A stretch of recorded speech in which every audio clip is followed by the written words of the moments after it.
दोस्तों आज हम आपको एक बार फिर से फैक्ट्री में ऐसी कमाल की चीजें बनते हुए दिखाएंगे जिन चीजों के बारे में हर किसी को पता होना चाहिए कि ये सब चीजें कैसे बनती हैं। इन सब चीजों के अंदर क्या क्या इंग्रेडिएंट्स डलते हैं। दोस्तों आज की ये वीडियो बच्चा हो या बूढ़ा, लड़का हो या लड़की, हर कोई जरूर देखे, क्योंकि हमारे पानी पीने से लेकर खाने की हर एक चीज फैक्ट्री में कैसे बनती है सबको पता होना चाहिए। दोस्तों अगर आपने ये पूरी वीडियो देख ली तो मैं पूरे वादे के साथ कहता हूँ कि आपकी नॉलेज कई गुना तक बढ़ जाएगी। दोस्तों हमने ये वीडियो बहुत ही ज्यादा कड़ी मेहनत कर बनाई है, इसीलिए सभी दोस्त इस वीडियो को अभी एक छोटा सा लाइक जरूर कर दें और वीडियो को पूरा आखिर तक जरूर देखें। तो चलिए वीडियो को शुरू करते हैं। Milk factory making. दोस्तों जो आप पैकेट में मिलने वाला दूध घर पर लाकर पीते हैं, क्या दोस्तों आपने कभी सोचा है कि ये पैकेट और बोतलों में मिलने वाला दूध फैक्ट्रियों में कैसे तैयार होता है। दोस्तों सभी को पता होना चाहिए कि ये पैकेट और बोतलों के अंदर मिलने वाला दूध फैक्ट्री में कैसे बनता है। दोस्तों बड़ी बड़ी डेयरी फार्म में पशुओं का दूध इस तरह की मशीनों के द्वारा निकाला जाता है, जो कि ये भारी मात्रा में दूध फैक्ट्री के अंदर जाता है। दोस्तों छोटे छोटे किसान अपने हाथों से पशुओं का दूध निकालकर अपने पास वाली विलेज डेयरी में अपने दूध को बेचते हैं, जहां पर इनके दूध की जांच होती है। दूध की जांच में फैट, सॉलिड नॉट फैटी की मात्रा, दूध की डेंसिटी, दूध में किसी तरह की मिलावट जैसे कि पानी कितनी मात्रा में मिलाया गया है या फिर नहीं, इस जांच के आधार पर दूध की कीमत के पैसे दूध बेचने वाले को दे दिए जाते हैं और फिर दूध को एक बड़े सारे टैंक में भरकर फैक्ट्री में ले जाया जाता है। फैक्ट्री में दूध को इन मशीनों में डाल दिया जाता है, जो कि ये मशीनें दूध को जमने से रोकती हैं और दूध यहाँ पर 40 डिग्री फ़ारेनहाइट डिग्री सेल्सियस तक ठंडा भी रहता है। फिर ये ठंडा कच्चा दूध एक विभाजक के माध्यम से गुजरता है और दूध से वसा को अलग कर लिया जाता है ताकि क्रीम को निकाला जा सके। इसके बाद इस दूध में विटामिन ई और विटामिन डी को इस दूध में पहुंचाया जाता है, जिससे कि दूध की क्वालिटी को और भी ज्यादा इम्प्रूव किया जाता है और दूध को पेस्चराइज किया जाता है। इस दौरान दूध को गर्म कर उबाल दिया जाता है। फिर दूध का स्वाद बरकरार रखने के लिए इन मशीनों के माध्यम से दूध को ठंडा किया जाता है और फिर इस दूध को पैकेट में भरा जाता है। इसी तरीके से इस दूध को बोतलों में भरा जाता है।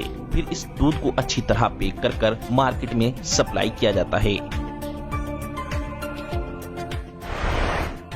Egg factory making. दोस्तों क्या आपने कभी सोचा है कि इतने सारे अंडे मार्केट के अंदर कैसे आते हैं? तो चलिए दोस्तों आपको बताते हैं कि भारी मात्रा में अंडे मार्केट के अंदर कैसे आते हैं। दोस्तों जब मुर्गियां 19 हफ्तों की हो जाती हैं, तो उन मुर्गियों को फैक्ट्री में ले जाया जाता है। फैक्ट्री में जाने के बाद मुर्गियां अंडा देना शुरू कर देती हैं। फैक्ट्री के अंदर मुर्गियों के रहने के लिए लाइट का 24 घंटे इंतजाम और टेम्परेचर का तापमान सामान्य रखा जाता है, जिससे कि मुर्गियां हिलती रहती हैं और खुश रहती हैं। इससे अंडे की क्वालिटी बेहतर बनती है। इन मुर्गियों को दिन में 3 बार खाना दिया जाता है। खाने में इन्हें सोयाबीन, गेहूं और चावल दिए जाते हैं। इससे इन मुर्गियों को प्रोटीन भी अच्छा खासा मिल जाता है। इन मुर्गियों को पानी नोजल के जरिए दिया जाता है। हर एक मुर्गी एक साल में कम से कम 300 अंडे देती है। दोस्तों जब मुर्गियां अंडा देती हैं, तो वो अंडा सीधा एक कन्वेयर बेल्ट पर गिरता है, जिससे अंडा ढलान के जरिए नीचे आता है और फिर सारे अंडे एक बड़ी सारी कन्वेयर बेल्ट पर इकट्ठे होकर पैकिंग के लिए आगे जाते हैं।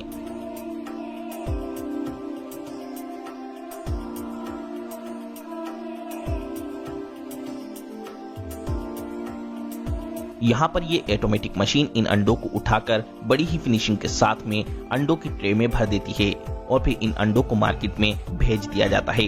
इस तरीके से फैक्ट्रियों में भारी मात्रा में अंडे तैयार किए जाते हैं। Supplement factory making process. दोस्तों हर जिम करने वाला लड़का अधिकतर सप्लीमेंट यूज करता है अपनी बॉडी को तकड़ी, खूबसूरत और हेल्थी बनाने के लिए। लेकिन क्या दोस्तों आपने कभी सोचा है कि सप्लीमेंट फैक्ट्री में कैसे बनता है? सप्लीमेंट बनाने के लिए इसके अंदर क्या क्या चीजें डाली जाती हैं? सप्लीमेंट हमारी बॉडी के लिए कितना फायदेमंद है और कितना नुकसानदायक? दोस्तों आपके मन में ये सवाल तो जरूर आता ही होगा कि सप्लीमेंट में ऐसी क्या चीज होती है जिससे हमारा शरीर इतनी तेजी से फूलकर तकड़ा होने लगता है। तो दोस्तों मैं आपको बता दूं, जितने भी सप्लीमेंट आपके शरीर को तेजी के साथ में फुलाकर तकड़ा बनाते हैं, उन सब सप्लीमेंट के अंदर अधिकतर जानवरों की हड्डियों का इस्तेमाल किया जाता है और सप्लीमेंट के अंदर अधिकतर उन जानवरों की हड्डियों का यूज होता है जिन जानवरों की हड्डियों में प्रोटीन सबसे ज्यादा पाया जाता है। दोस्तों जानवरों की हड्डियों में पाए जाने वाले कैल्शियम की वजह से ही बॉडी बिल्डरों की अधिकतर हड्डियां मजबूत होती हैं और उनके शरीर में भरपूर ताकत पाई जाती है। दोस्तों सप्लीमेंट बनाने के लिए सबसे पहले जानवरों की हड्डियों को क्रश करके उनका पाउडर बनाया जाता है। फिर इस पाउडर को इस मशीन में डाला जाता है। फिर इसमें माल्टोडेक्स्ट्रीन, लैक्टोज, कई तरह के मिनरल्स, फाइबर और एंजाइम्स डाले जाते हैं जिससे हमारे शरीर का डाइजेस्टिव सिस्टम सही रहे और हमारे शरीर को ज्यादा से ज्यादा कई तरह के पोषक तत्व मिल सकें। फिर इसमें शुगर और फ्लेवर को डाला जाता है। इसके बाद मशीन को ऑन कर दिया जाता है।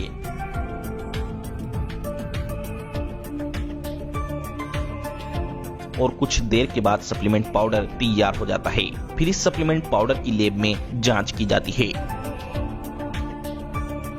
रिपोर्ट सही आने के बाद फिर इस सप्लीमेंट पाउडर को सप्लीमेंट के डब्बों में भरा जाता है और कन्वेयर बेल्ट के जरिए आगे भेज दिया जाता है।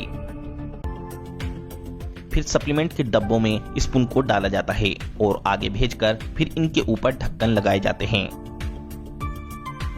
फिर अलग अलग कंपनियां अपने सप्लीमेंट के नेम, मोहर और सप्लीमेंट के अंदर मौजूद इंग्रेडिएंट्स लिस्ट को चिपका देती हैं। इस तरीके से सप्लीमेंट पाउडर तैयार किया जाता है। और दोस्तों मैं आपको अधिक जानकारी के लिए बता दूं कि हर सप्लीमेंट जानवरों की हड्डियों से नहीं बनाया जाता है, जैसे वह प्रोटीन दूध से बनता है।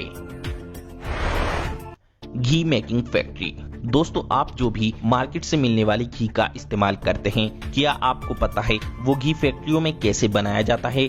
दोस्तों ये तो सबको पता है कि देसी घी हमारे शरीर के लिए बहुत ज्यादा फायदेमंद होता है, लेकिन दोस्तों देसी घी महंगा होता है, इसीलिए लोग देसी घी का बहुत कम मात्रा में इस्तेमाल करते हैं और मार्केट से मिलने वाले तरह तरह के सस्ते डालडा और वनस्पति घी का इस्तेमाल खाना बनाने के लिए करते हैं। लेकिन दोस्तों ये घी फैक्ट्री में बनता कैसे है, चलिए जानते हैं। दोस्तों ये डालडा वनस्पति घी कई तरह के चुनिंदा पेड़ों से बनाया जाता है, जैसे पाल्म ऑयल, ताड़ के पेड़ का ऑयल या फिर च्यूरी के पेड़ से भी डालडा घी तैयार किया जाता है। दोस्तों घी बनाने के लिए सबसे पहले पाल्म ट्री के पेड़ के बीज का तेल निकाला जाता है। फिर इस तेल को इन मशीनों में फिल्टर किया जाता है, जिससे कि तेल के अंदर से सारे गंदे विषैले पदार्थ खत्म कर दिए जाते हैं। फिर इस तेल को एक बड़ी सारी भट्टी पर पकाया जाता है और इस तेल के अंदर फिर कलर, फ्लेवर और कई तरह के अलग अलग पिगमेंट्स डाले जाते हैं। फिर विटामिन ए, विटामिन डी डाले जाते हैं, जिससे घी का स्वाद बढ़ता है और घी को एक सुंदर कलर मिलता है। और घी के अंदर डाले गए विटामिन ए और विटामिन डी ये हमारे शरीर को फायदा पहुंचाता है। फिर कुछ घंटों तक इस तेल को पकाने के बाद ये घी बनकर तैयार हो जाता है। फिर इस घी को 25 से 30 डिग्री सेल्सियस तक ठंडा करके घी को पैक करने का काम शुरू कर दिया जाता है। इस तरीके से डालडा और वनस्पति घी फैक्ट्रियों में तैयार किया जाता है। और दोस्तों कुछ लोकल कंपनियां ज्यादा मुनाफा कमाने के लिए इस पाल्म ऑयल या ताड़ के तेल में मोम को मिला देती हैं, जिससे कंपनियों को काफी ज्यादा फायदा होता है। इसीलिए घी किसी भी लोकल कंपनी का ना खरीदें। Coca Cola factory making. दोस्तों आप जो कोका कोला कोल्ड ड्रिंक पीते हो, उसे पीने से पहले आपको जरूर पता होना चाहिए कि आखिर ये कोका कोला फैक्ट्री में कैसे बनती है। दोस्तों कोका कोला बनाने के लिए सबसे पहले बड़े बड़े मिक्सर में कार्बोनेटेड वाटर यानी कार्बन युक्त पानी को डाला जाता है। फिर इसमें कैफीन को डाला जाता है और फिर इसमें शुगर को डाला जाता है और फिर इसमें फास्फोरिक एसिड वी कार्मेल को डाला जाता है। फिर कोका कोला में स्वाद के लिए कोका पत्ती का अर्क डाला जाता है। फिर इस मिक्सर को बंद कर दिया जाता है और कोका कोला के अंदर गैस भरने के लिए सारी गैस की पाइप लाइनों को अच्छी तरह लॉक कर दिया जाता है। अब ये कोका कोला अच्छी तरह मिक्स होकर कोल्ड ड्रिंक बन के तैयार है। अब इसके बाद कोल्ड ड्रिंक की बोतलों को कन्वेयर बेल्ट पर रखकर आगे भेजा जाता है और इन बोतलों में कोका कोला को भरा जाता है। फिर इन बोतलों पर ढक्कन लगाया जाता है और फिर कोका कोला कंपनी अपना लोगो इस बोतल पर चिपकाकर इन बोतलों को पैक कर मार्केट में भेज देती है। Mineral water manufacturing process. दोस्तों, क्या आपको पता है फैक्ट्री में बिस्लेरी जैसे प्रोडक्ट कैसे बनाए जाते हैं? दोस्तों, फैक्ट्री में बिस्लेरी जैसे पॉपुलर ब्रांड बनाने की शुरुआत होती है। पानी को अलग अलग नेचुरल सोर्सेज जैसे कि ग्राउंड वाटर और नदी से पानी कलेक्ट करके फैक्ट्री में ले जाया जाता है।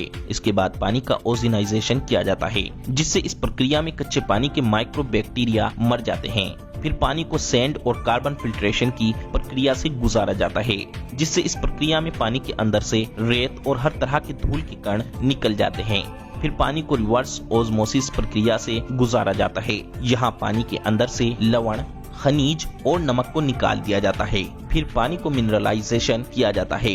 इस प्रोसेस में पानी के अंदर मैग्नीशियम और पोटेशियम जैसे कई मिनरल्स पानी में डाले जाते हैं, जिससे पानी काफी ज्यादा हेल्थी बन जाता है। इसके बाद पानी को छोटी छोटी और बड़ी बड़ी बोतलों में भरकर पैक कर दिया जाता है और फिर बिस्लेरी जैसे प्रोडक्ट मार्केट में सप्लाई किए जाते हैं।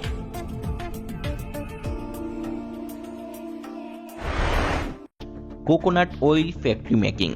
दोस्तों, कोकोनट ऑयल को कुछ लोग खाने में इस्तेमाल करते हैं, तो ज्यादातर लोग इस कोकोनट ऑयल को अपने सर के बालों पर लगाते हैं। दोस्तों, ये कोकोनट ऑयल हमारे सर के बाल और हमारे पूरे शरीर के लिए बहुत फायदेमंद होता है। लेकिन फैक्ट्रियों में ये तेल कैसे तैयार किया जाता है, आप जरूर जानें। दोस्तों, नारियल का तेल बनाने के लिए सबसे पहले सारे नारियल को इस मशीन में डालकर सारे नारियल के ऊपर से नारियल के भूसे को उतार दिया जाता है। फिर इन नारियल को 2 से 3 दिन धूप में सुखाया जाता है। फिर इन नारियल को इस मशीन में डालकर इन्हें क्रश करके इनका तेल निकाल लिया जाता है और फिर इस तेल को नारियल के तेल की शीशियों में भरकर पैक कर दिया जाता है। और हाँ दोस्तों, सबसे जरूरी बात, हमने ये वीडियो बहुत ही ज्यादा कड़ी मेहनत कर बनाई है, इसीलिए हमारी मेहनत का फल आपका वीडियो को लाइक करना है। दोस्तों, आपके वीडियो को लाइक करने से हमें खुशी मिलती है, जिससे हम आपके लिए अच्छी से अच्छी वीडियो बनाने की कोशिश हमेशा करते रहते हैं। तो दोस्तों, वीडियो को लाइक करें, शेयर करें और चैनल को सब्सक्राइब करके घंटी को जरूर दबाएं।